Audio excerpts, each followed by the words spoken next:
हाँ मतलब इतनी ये कोई वो थोड़ी ना कितना मतलब प्लस 10 साल बाद वीकेंड पोजीशन देना वो तो जब मर्जी ना हो दी नहीं तो जब मर्जी हाँ 10 साल बाद किसी भी टाइम ਤੁਹਾਡਾ ਰੈਂਟ ਵਧਾ ਸਕਦੇ ਆ ਔਰ ਤੁਸੀਂ ਦੇਣਾ ਹੀ ਪੈਣਾ ਐਗਜ਼ੈਕਟਲੀ ਰੈਂਟ ਕਦੀ ਵੀ ਕਿਸੇ ਵੀ ਟਾਈਮ ਹੈ ਉਹਦੀ ਕੋਲ ਮੈਂ ਉਹ ਫਿਰ ਪੁਆਇੰਟ ਹੋਣਾ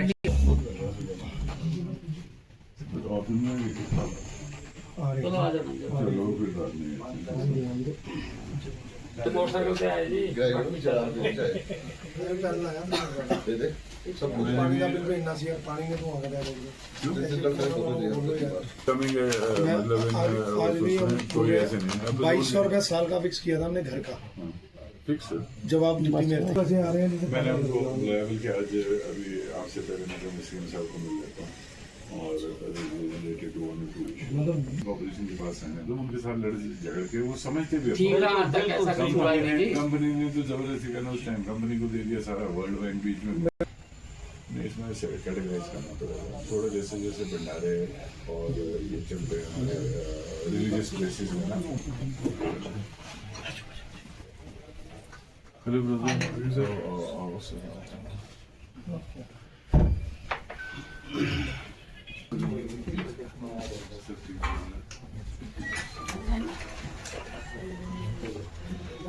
बेटा जी हेलो, मैंने आपको कल बर्थ सर्टिफिकेट किया था, इन्होंने परसों नोटिस जारी कर दिया कि विदिन 7 डेज आप अपनी लीज। आज एमएलए साहब से मिलने आए हैं, क्या आपकी ये पूरी मांगी थी? धन्यवाद जी।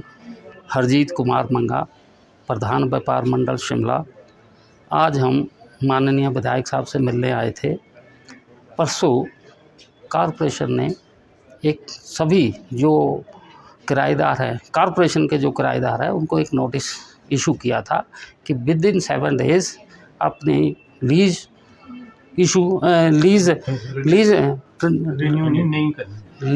नहीं करवाई जाए। उसमें हम कमिश्नर साहब से परसों भी मिले थे, कल भी मिले थे। जब हमने वो कॉपी देखी तो उस पर हमें आपत्ति थी। उसमें काफ़ी टर्म्स जो थी वो हमारे हित की नहीं थी। आपको एक और बात बता दूं कि ये जो दुकानें हैं कोई आज नहीं गई है, कोई 80 साल से किराएदार है, कोई 70 साल से किराएदार है, कोई 60 साल से किराएदार है, कोई 30 साल से भी होगा।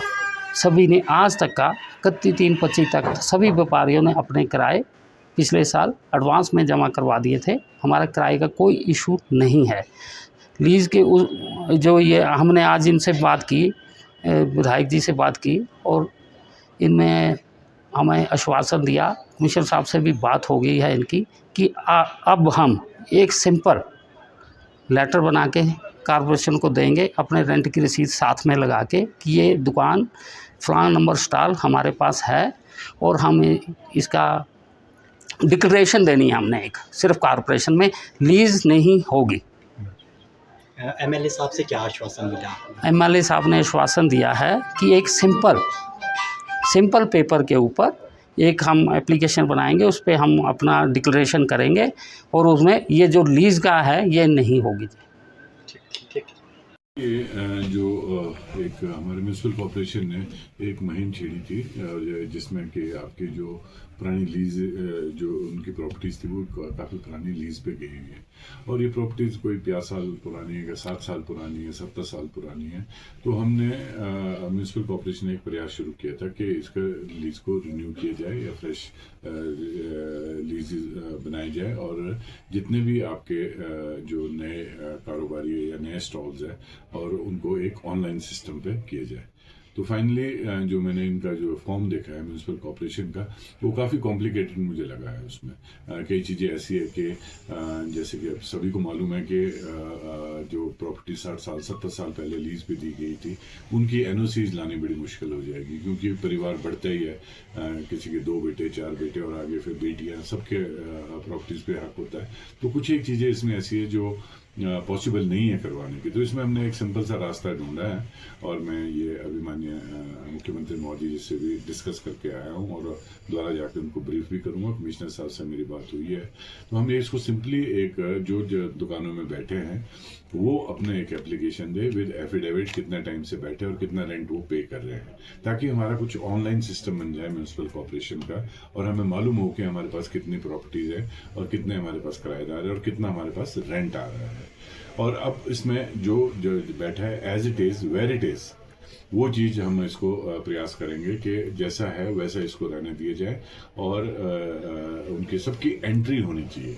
अब अगर दुकान में कोई बहुत पहले किसी और को लीज दी, उसका पोता बैठा है या आगे जाके उनसे भी आगे कोई नेक्स्ट जनरेशन बैठी है, तो उन्हीं को इनरोल किया जाए और उनसे जो रेंट है वो फाइनलाइज किया जाए, ताकि आपको मंथली या ईयरली वन टाइम जो एक सस्टेनेबल रेंट है वो रेंट व्यापार मिले। तो उससे मुझे सभी लोग मुझे लगा है कि खुश है और मान भी गए बात को। अब इसको सरकार से डिस्कस करके इसको इम्प्लीमेंट करने का प्रयास किया जाएगा। उसमें एक इशू ये भी है कि जो तहफ़ज़ारी का है, हमें मालूम है कि तहफ़ज़ारी के लोग जो है इनकी भी रोज़ी रोटी चलनी चाहिए और पर लेकिन तहफ़ज़ारी को भी एक इस तरीके से हम बहुत लार्ज स्केल पे भी नहीं ले जा सकते, क्योंकि शिमला ऑलरेडी एक कंजेस्टेड टाउन है।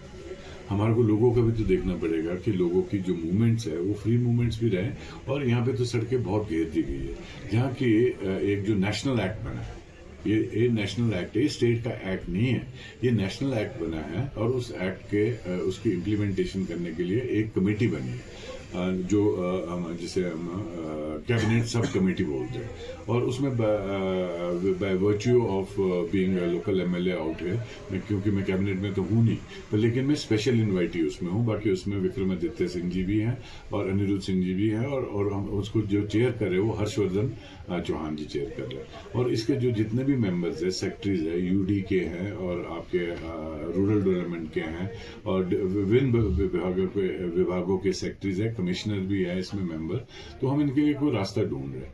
पहले जब हमने ये लाइनिंग लगाई थी, एक्चुअली मैक्सिमम लोग जो राम बाजार है और लोग बाजार से जो हमारे रजिस्टर्ड तहफ़ज़ारी है उनको आजीविका भवन में शिफ्ट किया गया था। आजीविका भवन में शिफ्ट किया गया था, तो वहां पे भी कुछ एक लोग गए हैं और कई लोग ऐसे भी हैं जो आजीविका भवन भी गए हैं और अपना पुराना जो स्थान था वो भी नहीं छोड़ा, विच इज़ वेरी रॉन्ग। और उसमें जिनके पास डबल ये एंट्री जिनकी आ रही है, they can not be tolerated and they will not be tolerated also. और जहाँ तक की बात जो शिफ्टिंग की आजकल चल रही है कि ये शिफ्टिंग आपकी फ्रॉम लोअर बाजार टू जो पार्किंग है, जीविका भवन की पार्किंग है, पहले लोग ये भी कहने लग गए थे। हम उसमें एक प्रॉपर विचार लेंगे। मेरा प्रयास ये रहेगा कि अगर जीविका भवन में जो दुकानें खाली पड़ी है तो इन तहफ़ज़ारी वालों को दी जाए और इनसे नॉमिनल किराया लिए जाए, और उसके ज़्यादा जो अमाउंट है, हमारे पास सिर्फ 28 चिन्हित जगह है लोअर बाजार की जिसमें आपको तहफ़ज़ारी अलाउड है, जो कि कोर्ट के ऑर्डर्स भी है। कोर्ट के ऑर्डर्स भी इम्प्लीमेंट करने पड़ेंगे सरकार को और एमिकेबली उसको सॉर्ट आउट करने का प्रयास किया जाएगा। अब मैक्सिमम एरिया में जो भी म्यूनसिपल कॉर्पोरेशन ने जो पार्किंग्स बनाई थी, ये छोटी छोटी जो पार्किंग्स इन्होंने बनाई थी और जिसमें हुआ, वो तो एक्चुअली हमने डायरेक्ट ऑर्डर दिए हैं कि इनको पब्लिक के लिए खोल दिए जाए। कुछ डिस्प्यूटेड पार्किंग्स थी एक दो जगह कहीं पे, उसमें भी डिस्प्यूट सॉल्व किए जाएंगे और वो पब्लिक के लिए खोल दिए जाएंगे। जो लोकल रेजिडेंट्स है वो वहाँ पे, जहाँ तक कि इन पार्किंग से उतना हमारा जिसे कहते हैं पर्पस सॉल्व नहीं होता है, तो हम प्रयास कर रहे हैं कि 2-3 जगह और बड़ी पार्किंग्स, और उसमें मैं धन्यवाद करना चाहूँगा माननीय मुख्यमंत्री जी का भी और यूडी मिनिस्टर जी का भी। हमारे को 2-3 बड़ी पार्किंग सैंक्शन करने के लिए जगह ढूंढने के लिए उन्होंने कहा है, और ये हम इसको किसी प्लान के अंदर अर्बन डेवलपमेंट जो प्लान जाती है उसके अंदर हम इनको डाल के, हमारा प्रयास है कि जल्दी से जल्दी इसमें हम पैसा लाएं। और जो इसकी एक मीटिंग है वो मेरे ख्याल में अगले आने वाले हफ्ते में एक मीटिंग ले रहे हैं हम सरकारी लेवल पे, और उसमें हमारे फॉरेस्ट वाले भी होंगे और कंसर्न्ड जहाँ जहाँ पे जैसे म्यूनसिपल कॉरपोरेशन है और कई जगह ज़मीन वक्फ बोर्ड की भी है, कई जगह आपके CPWD की ज़मीन भी है। हम इनको सबको प्रपोजल देंगे। अगर CPWD भी अपनी जगह में हमारे को पार्किंग्स बनाने देती है, चलाए बेशक वो करे, वो उसकी रनिंग वो सब कुछ करे, पर बना के हम उनको दे सकते हैं। या वो खुद भी इन्वेस्टमेंट करना अगर चाहते हैं ऑन रिसोर्स मोबिलाइजेशन, एक जैसे प्रोजेक्ट्स होता है, वो चलाए भी वो, बनाए भी वो, और उसका जो रेवेन्यू है अगर उनकी ज़मीन आती है CPWD की या वक्फ बोर्ड की या किसी भी अन्य जो डिपार्टमेंट्स है, तो वो चला भी हो सकते हैं, बना भी हो सकते हैं, पर लोगों को एटलीस्ट फैसिलिटीज़ तो मिल जाए। पर जो उसका रेंट होगा वो गवर्नमेंट फिक्स करेगी, म्यूनसिपल कॉर्पोरेशन फिक्स करेगी। वैसे अब ये एक बहुत ही जिसे कहते हैं ट्रिकी सा क्वेश्चन है, और इसके लिए हम पूरा प्रयास करेंगे, क्योंकि जो हुआ है आपदा में वो सबको दिखा है कि उसमें ड्रेनेज सिस्टम के कारण ही हमारा मैक्सिमम जो डिस्ट्रक्शन है शिमला शहर में आपदा के दौरान हुई थी।